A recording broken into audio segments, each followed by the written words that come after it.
Assalamualaikum warahmatullahi wabarakatuh.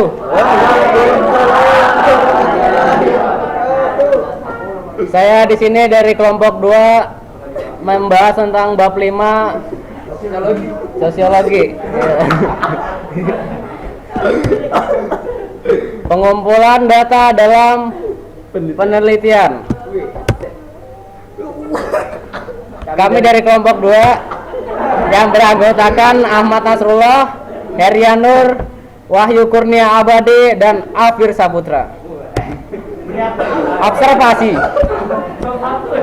Observasi adalah aktivitas percatatan fenomena yang dilakukan secara sistematis. Observasi bertujuan untuk memperoleh data secara langsung dari lapangan. Paham? Kriteria data observasi. Yang pertama, pengamatan telah direncanakan secara sistematis. Yang kedua, pengamatan harus berkaitan dengan tujuan penelitian. Yang ketiga, pengamatan harus dicatat secara sistematis. Pengamatan dapat dicek dan dikontrol kebenarannya. Paham? Alhamdulillah. Instrumen observasi dibagi menjadi 5. Yang pertama itu daftar riwayat kelakuan, yang kedua skala penilaian, yang ketiga daftar cek, keempat peralatan mekanik, dan kelima human instrument. Paham? Bisa dimengerti semua? Bagus, alhamdulillah. Jenis observasi dibagi menjadi 2, ya. Observasi partisipasi, yaitu penelitian ikut terlibat dalam kegiatan yang sedang diamatinya sehingga memperoleh data yang sebenarnya. Ya, seperti itu. Yang kedua, observasi simulasi. Peneliti diharapkan mensimulasikan keinginannya pada responden. Presentasi selanjutnya akan dilanjutkan oleh Herianur. Yang kedua, bos. Di pause dulu coba. Assalamualaikum warahmatullahi wabarakatuh. Duduk saya di sini untuk melanjutkan dari Arul. Kelebihan observasi dapat mencatat hal-hal perilaku dan pertumbuhan pada waktu kejadian tertentu. Dapat memperoleh data secara langsung, baik komunikasi secara verbal dan non-verbal. Kekurangan observasi diperlukan waktu yang lama.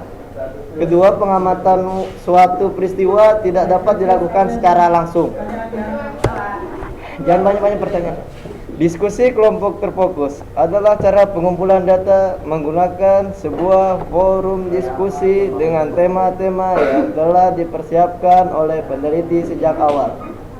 Tujuan utama teknik pengumpulan data ini adalah suatu mendapatkan informasi sebanyak-banyaknya tentang tema yang menjadi fokus penelitian. Suara merut. Lagi. Muka yang biru lagi. Pada umumnya. Berapa?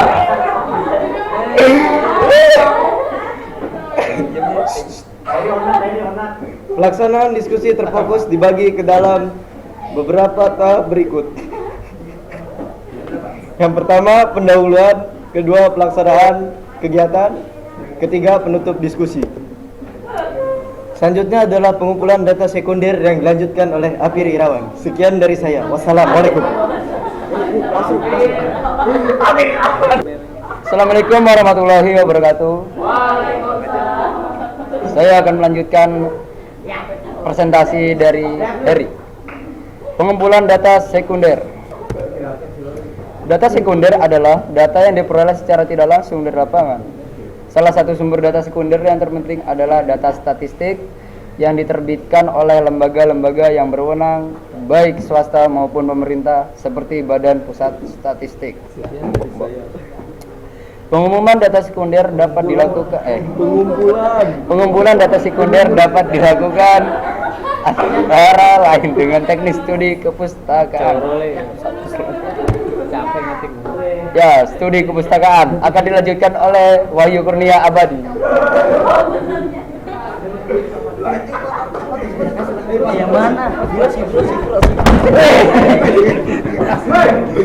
Assalamualaikum warahmatullahi wabarakatuh. Waalaikumsalam warahmatullahi wabarakatuh. Ya, Tuan. Saya akan melanjutkan presentasi dari Afir Saputra. Studi kepustakaan merupakan kegiatan pengumpulan data dan informasi yang memuat berbagai ragam kajian teori yang sangat dibutuhkan peneliti. Kelemahan pengumpulan data melalui studi kepustakaan. Pertama, data yang diperoleh mungkin tidak dapat memenuhi kebutuhan peneliti karena dikumpulkan oleh orang lain. Yang kedua, sulit menilai akurasi data yang disajikan.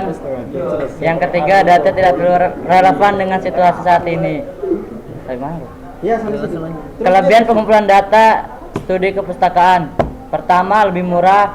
Yang kedua, lebih praktis. Ketiga, seorang peneliti harus memiliki ketekunan untuk mengunjungi tempat-tempat yang menyediakan sumber data. Manfaat pengumpulan data studi kepustakaan: menggali teori-teori dasar dan konsep yang telah ditemukan oleh para peneliti terdahulu. Kedua, mengikuti perkembangan penelitian dalam bidang yang akan diteliti. Yang ketiga, memperoleh orientasi yang lebih luas mengenai topik yang dipilih. Yang keempat, memanfaatkan data sekunder. Yang kelima, menggunakan duplikasi penelitian. Ke situ ada pejabat. Siapa tuh gantian? Sekian dari kelompok 2. Tengok jam saya. Ada yang ingin bertanya? Ayo, siapa namanya dan ini? Assalamualaikum warahmatullahi wabarakatuh.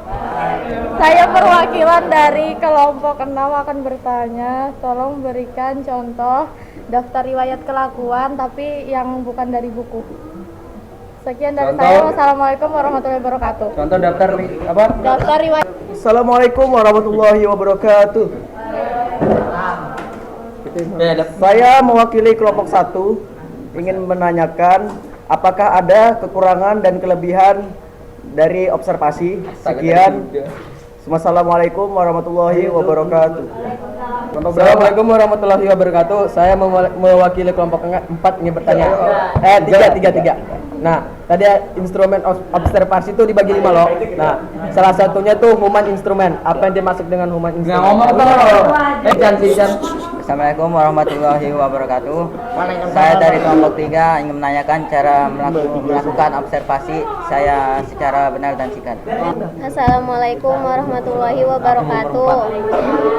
Saya perwakilan dari kelompok 4 ingin menanyakan apa yang dimaksud dengan menghindarkan duplikasi dalam penelitian. Sekian, wassalamualaikum warahmatullahi wabarakatuh. Assalamualaikum warahmatullahi wabarakatuh. Saya akan menjawab pertanyaan dari saudari Nabila Lutfi. Jawabannya daftar riwayat kelakuan selain di buku ya, contohnya. Dia nanya motivasi. Aspek agresi fisik. Ya, contohnya memukul berkelahi di dalam kelas, di sekolah, tawuran antar kelas. Proses pembunuhan, pencurian, kemudian agresi verbal, Human instrumen ini salah tulis. seperti menyembunyikan HP orang. Jahil kepada teman lah. Kayak Arul, menyembunyikan. Ya, Sudah sekian jawaban dari saya. Assalamualaikum warahmatullahi wabarakatuh. ketemu lagi bersama saya. Saya akan menjawab pertanyaan dari Ade. Apa kelebihan dan kelemahan observasi? Kelebihan observasi sebagai berikut. Yang pertama, dapat mencatat hal-hal perilaku dan pertumbuhan pada waktu kejadian tertentu berlangsung atau pada saat suatu perilaku terjadi. Yang kedua, dapat memperoleh data secara langsung baik melalui komunikasi verbal ataupun non-verbal. Kelemahan observasi.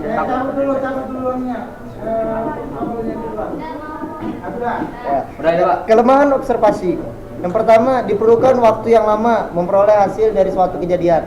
Jadi waktunya itu panjang, nggak bisa sebentar. Yang kedua, pengamatan terhadap suatu fenomena atau peristiwa yang telah terjadi tidak dapat dilakukan secara langsung. Ya, mungkin itu saja. Wassalam.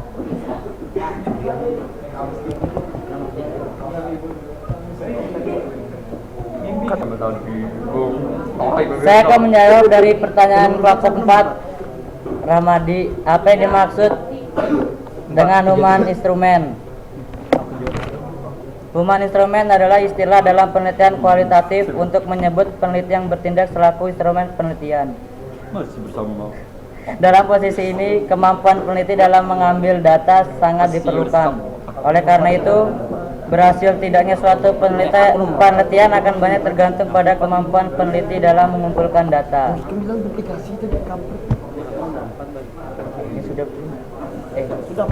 Ya, berjumpa kembali dengan saya Ahmad Nasrullah. Saya akan menjelaskan yang ditanyakan oleh siapa tadi? Adar Jalal Gaib. Ya. Jadi